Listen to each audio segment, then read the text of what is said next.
नमस्कार दोस्तों, स्वागत है आपका द जानिश खान अखिल में। देखिए, आपने कानपुरिया जोक में सुना होगा बमन। बमन तो वहाँ पे वो बोलता है बमन, हाँ बम मतलब बमन। तो आज हम आपको बमन की बात करने जा रहे हैं। बमन वो जो दीपावली जो आपने भी मनाई है उससे थोड़ा सा ज़्यादा, वो जो परमाणु बम है जो नागासाकी हिरोशिमा पर अमेरिका ने गिरा दिया था उससे थोड़ा सा कम। तो अभी क्या हुआ है कि रशिया जो है वो यूएन में गया, उसने कहा कि देखिए भैया, यूक्रेन कुछ बड़ा कर रहा है, कुछ बड़ा प्लान कर रहा है, वो हमारे ऊपर जो है डर्टी बम गिराना चाहता है। डर्टी बम सुन करके आपको एक डर्टी फिल्म की याद आ गई होगी। नहीं कि हम फिल्म की बात नहीं कर रहे, ये बम का नाम है हकीकत में। डर्टी बम इसलिए कहते हैं क्योंकि इसका जो प्रभाव होता है वो वाकई में डर्टी ही होता है। तो जिस पे अमेरिका और यूरोपीय देशों ने कहा कि भाई ये इसको सिरे से खारिज कर दिया, और रसिया से कहा कि आप खाली का जो है आप हिपोक्रेसी कर रहे हैं, ऐसा कुछ नहीं है। यूक्रेन ने भी कहा कि देखिए, यूएन को न्योता है, आइए उसकी जांच करिए, अगर ऐसा कुछ होता है तो हम आपकी पूरी मदद करेंगे इस जांच में। अब है क्या डर्टी बम?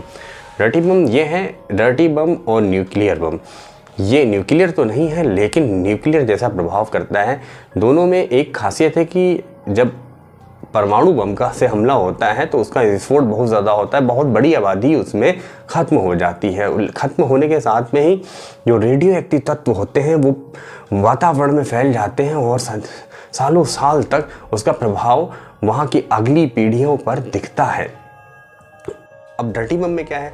डर्टी बम जो है इसका प्रयोग अभी तक तो किसी देश के द्वारा नहीं किया गया है, लेकिन बोलते हैं कि चेचन्या में इसका प्रभाव एक बार ऐसा किया गया था लेकिन वो फेल हो गया था। ये डॉक्यूमेंटेड तो नहीं, बट ऐसा बोला जाता है कि चेचन्या के कुछ इलाकों में इसको प्रयोग किया गया था। किसके द्वारा किया गया था इसकी भी जानकारी नहीं है। तो डर्टी बम है क्या? देखिए, डर्टी बम क्या है कि इसमें जो यूरेनियम 235 के ऊपर के जो तत्व होते हैं वो नहीं मिलाए जाते हैं, लेकिन ये जो है इसमें उससे नीचे जो है रेडियो एक्टिव जो पदार्थ होते हैं, तत्व होते हैं, वो उनका प्रयोग इसमें होता है। डायनामाइट का भी प्रयोग होता है।